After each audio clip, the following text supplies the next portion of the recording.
Halo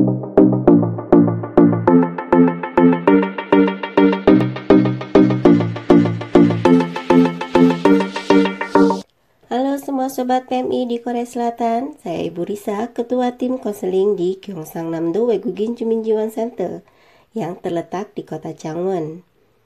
Hari ini saya akan berbagi informasi mengenai pelanggaran perusahaan yang tidak memberikan surat kontrak kerja dan mengenai pelanggaran upah kerja. Yang pertama, bagaimana bila perusahaan tidak memberikan surat kontrak kerja? Kira-kira apakah Anda memiliki surat kontrak kerja? Apabila perusahaan tidak memberikan surat kontrak kerja pada pekerjanya, itu termasuk suatu pelanggaran hukum menurut standar Undang-Undang Ketenagakerjaan di Korea.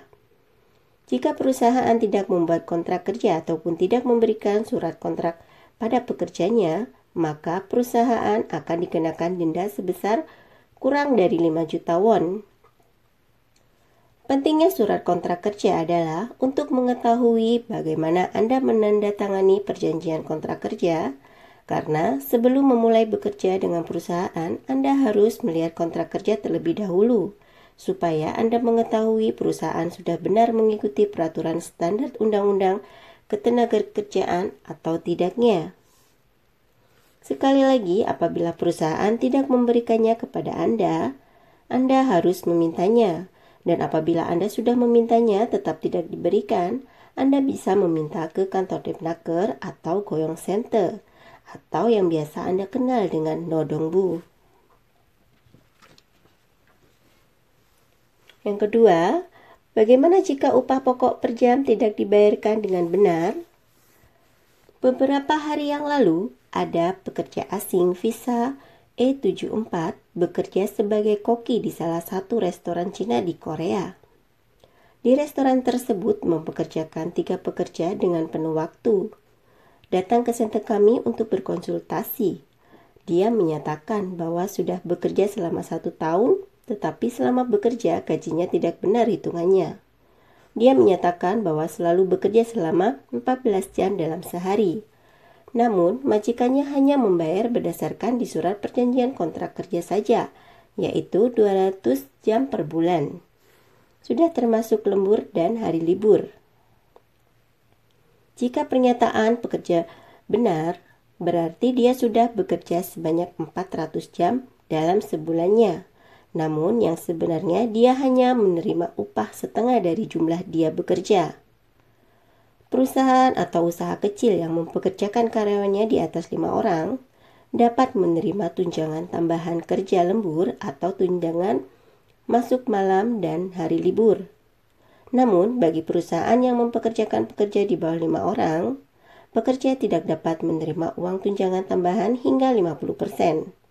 Namun, bekerja lembur pun tetap dibayar sesuai UMR per tahun 2021 yaitu 8.720 won per jamnya. Jadi, koki tersebut akhirnya tidak dapat menerima tunjangan tambahan karena kurangnya bukti.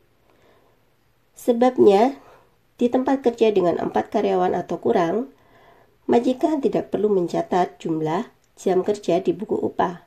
Jadi bahkan jika majikan berbohong menyatakan bahwa tidak memerintah karyawan untuk bekerja, ini tidak bisa dipastikan dan tidak bisa dimintai pertanggungjawaban. Kejadian ini sangat luar biasa. Namun kejadian ini banyak terjadi bukan hanya di restoran saja, tetapi di sektor perikanan, pertanian, dan peternakan. Mereka bekerja lebih banyak waktu tidak sesuai dengan jam kerja di surat perjanjian kontrak kerja. Dan kebanyakan mereka yang telah bekerja lembur tidak menerima upah lemburannya. Lalu apa yang harus Anda lakukan? Karena semakin lama Anda menunggu, semakin besar kerugiannya.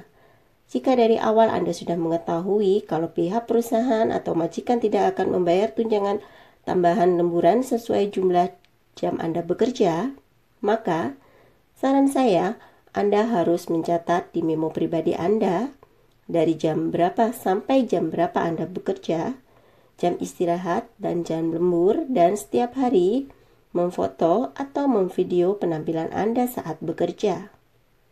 Selain itu, Anda harus menyimpan surat perjanjian kontrak kerja, slip gaji, dan sering-seringlah mengeprint buku tabungan Anda. Ini semua adalah untuk bahan bukti atau mengantisipasi apabila suatu saat pihak majikan curang dalam penghitungan gaji. Yang terakhir, apabila Anda ada masalah mengenai tunggakan gaji atau majikan salah dalam penghitungan gaji, silakan datang ke center kami, Gyeongsang Namdo Waegugin Juminjiwon Center yang terletak di kota Changwon untuk menerima bantuan. Saya akan melayani konsultasi dan membantu mengatasi masalah Anda semaksimal mungkin. Sampai di sini informasi dari saya. Semoga video ini bermanfaat. Salam sehat untuk semua. Terima kasih.